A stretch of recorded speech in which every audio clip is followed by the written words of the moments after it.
ఈరోజు చాలా ఆసక్తికరమైన ఒక గణపతి గురించి మనం మాట్లాడుకుందాం. ఈ గణపతి పెళ్ళిళ్ళు అంటే మనం పెళ్ళిళ్ళు చేసుకోవాలంటే మధ్యవర్తులు ఉంటారు, పెళ్ళిళ్ళ పేరాయలు ఉంటారు. ఇక్కడ మనం చెప్పుకునే ఆ పెళ్ళిళ్ళ పేర ఎవరో కాదు, వినాయకుడే. ఇడగుంజి గణపతి అని చెప్పి కన్నడ అంటే ఉత్తర కన్నడ జిల్లాలో హొన్నావర్ అనే తాలూకా దగ్గర ఒక దేవాలయం ఉంది. ఇడగుంజి గణపతి అంటారు ఆయన్ని. ఆయన చేసే పని ఏంటంటే మ్యాచ్ ఫిక్సింగ్ అనమాట. పెళ్ళిళ్ళు ఆయన నిర్ణయిస్తాడు గమ్మత్తుగా. కన్నడలో అందరూ కూడా, ఇది పశ్చిమ తీరంలో ఉంది, అరేబియా సముద్రం దగ్గరలో ఈ గుడి ఉంటుంది. ఇడగంజి గణపతి పెళ్ళిళ్ళు నిర్ణయిస్తాడు. పెళ్ళిళ్ళు ఎటువంటి విఘ్నాలు లేకుండా అయ్యేటట్టుగా చేస్తాడు. ఆయన అనుగ్రహంతో అక్కడ వాళ్ళు పెళ్ళిళ్ళు జరుపుకుంటారు. చాలా గమ్మత్తుగా ఉంటుంది. గణపతి అంటే మనం ఓం ప్రథమ గణపతి అని చెప్పి, మహాగణపతి అని చెప్పి, పసుపు గణపతి చేసి ఏ పని చేయాలన్నా, ఏ పూజ చేయాలన్నా గణపతి చూసి పూజ చేయడం, ఆయనకి గణాధిపత్యం ఇవ్వడం అంతా మనకి తెలిసిందే. అయితే ఇన్ పర్టికులర్గా పెళ్ళిళ్ళు ఈ మధ్యకాల చాలామందికి అవ్వక చాలా బాధలు పడుతున్నారు. రకరకాల కారణాలు అందులో దాగి ఉన్నాయి. అయితే ఇక్కడ ఈ ఉత్తర కన్నడ జిల్లాలో వెలిసిన ఈ ఇడగుంజి ఇక్కడ గణపతి మటుకు ఏంటంటే ఆయన దగ్గరికి వెళ్ళి ఆశ్రయిస్తే ఆయన ఆశీస్సులు అవ్వడం కాదు, ఆయన ఏ పెళ్ళి చేసుకోవాలో వద్దా, వాళ్ళ మధ్య సఖ్యత ఉంటుందా సయోధ్య ఉంటుంది అనేది ఒక సంకేతక రూపంలో కూడా తెలియజెప్తాట. అంతటి మహిమాన్వితుడు అక్కడ ఆయన. ఇది మనం చాలామందికి అనుభవపూర్వకంగా అంటే ఈ పశ్చిమ తీరంలో గోకర్ణం అలాంటి ఒక 6 ప్రముఖ గణపతి క్షేత్రాలు ఉంటాయి కన్నడలో. ఈ పశ్చిమ తీరంలో ఆ హొన్నావర్ పక్కనే ఏంటంటే ఈ గుడి పక్కనే శరావతి అని చెప్పి ఒక నది ప్రవహిస్తూ ఉంటుంది. అక్కడ ఈ ఇడగుంజి అనే ఒక చిన్న ఊరు, పెద్ద ఊరు కూడా ఏం కాదు, ఈ గణపతి వల్లే ఆ ఊరికి అంతటి ప్రాముఖ్యత వస్తుందన్నమాట.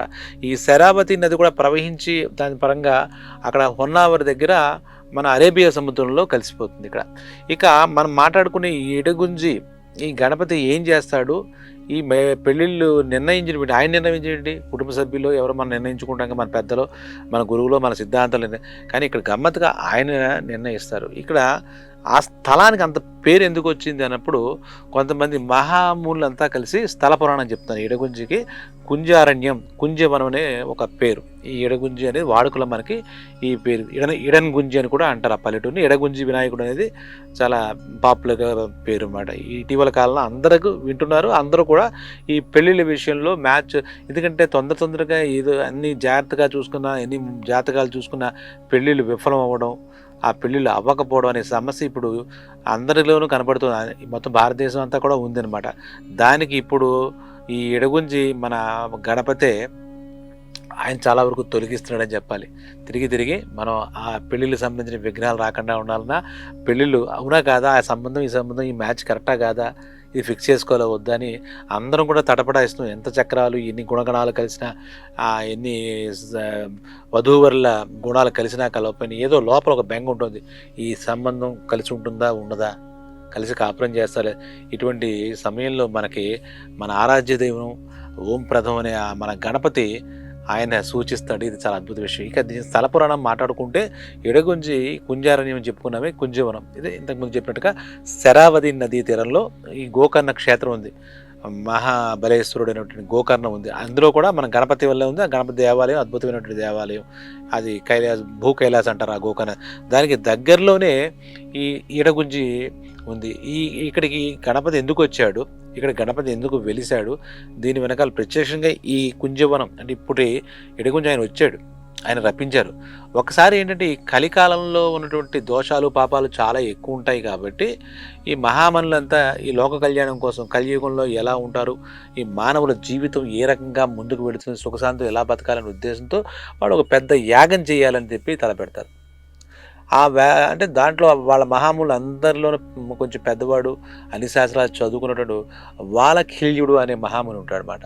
ఒక ప్రదేశం ఎన్నుకుంటే ఇప్పుడు మనం అనుకున్నట్టు ఉత్తర కన్నడ ప్రాంతంలో ఈ కుంజవనం, కుంజారణ్యం అదంతా అడవి, ఒక నదీ తీరంలో ఉన్నటువంటి ఒక అడవి. ఆ ప్రాంతం సరైంది అని చెప్పేసి నారద మహాముని అడుగుతారు. ఆయనకి అన్నీ తెలుసు కదా, సకలం విషయాలు తెలుసు కదా అని చెప్పి నారద మహాముని ఈ మహాములంతా కలిసి, అయ్యా నారద, మేము ఈ కలియుగంలో మానవ మాత్రంతా సుఖ సంతోషాలుగా ఉండడం కోసం మేము ఒక యాగం తలపెట్టాము, అది దానికి ఏది ప్రాంతం కరెక్టు, మేము ఎలా చేస్తే కరెక్టు అని చెప్పినప్పుడు నారద మహాముని ఈ కుంజవనం ఈ శరావతి నది సమీపంలో ఉన్న కుంజవనంలో మీరు మీరు యాగం తలపెట్టండి, మీకు ఎటువంటి ఇబ్బంది ఉండదు అని చెప్పి ఒక సలహా ఇస్తాడు. సలహా ఇచ్చేసరికి అమ్మయ్య మనకి ప్లేస్ ఎక్కడ ఏంటి నిర్ధారణ అయిపోయింది అని మొదలెట్టారు వీళ్ళు యాగం. ఏంటి లోక కళ్యాణం కోసం చేసే యాగం.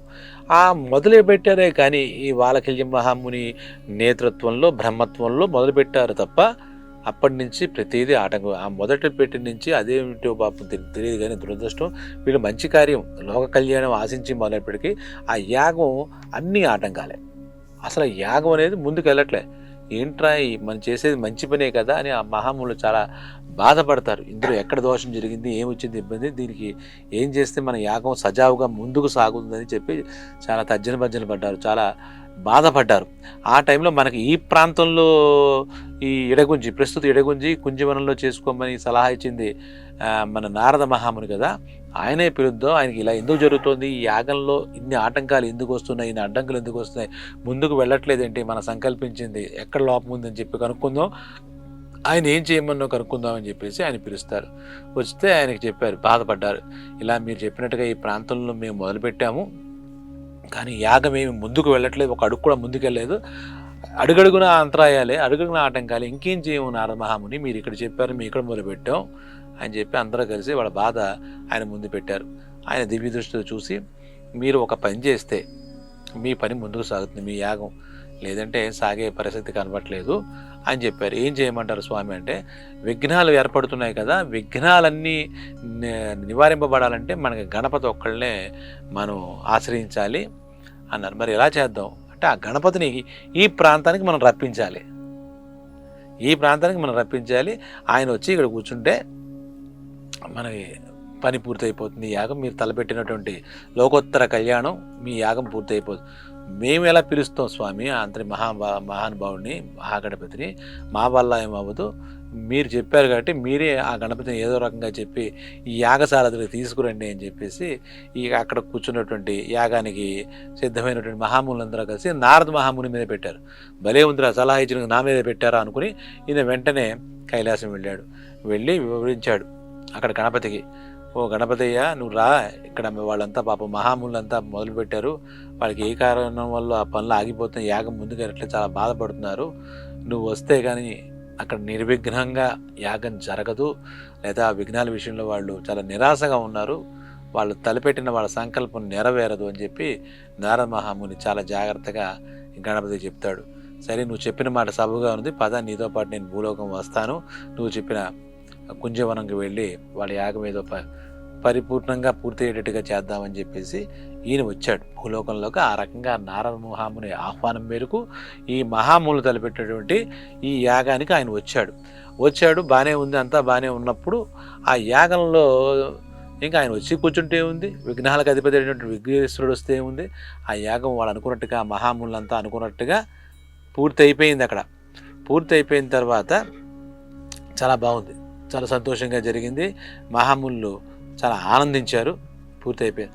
ఆ తర్వాత మహాముల కోరిక మేరకు, స్వామి నువ్వు ఇక్కడ ఉండి, ఏదో మా యాగం కోసం వచ్చావు కానీ ఇక్కడ ఉండి మమ్మల్ని మా ప్రజల్ని సుభిక్షంగా హాయిగా ఉండేటట్టుగా నువ్వు ఉండాలి, నువ్వు మా కోసం ఉండిపోవాలి అని చెప్పి వీళ్ళంతా కలిసి ప్రార్థించారు. ఈ కుంజవనం అంటే ప్రస్తుత ఇడగుంజి ప్రాంతం.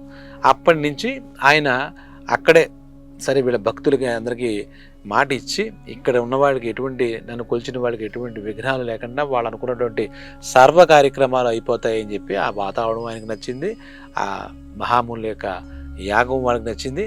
ఆ గణపతి ఆ ఇడగుంజి వినాయక స్వామి అనే పేరుతో అక్కడే ఉండిపోయాడన్నమాట. ఆ రోజు నుంచి ఇది స్థల పురాణంగా మనకు చెప్పుకుంటారు.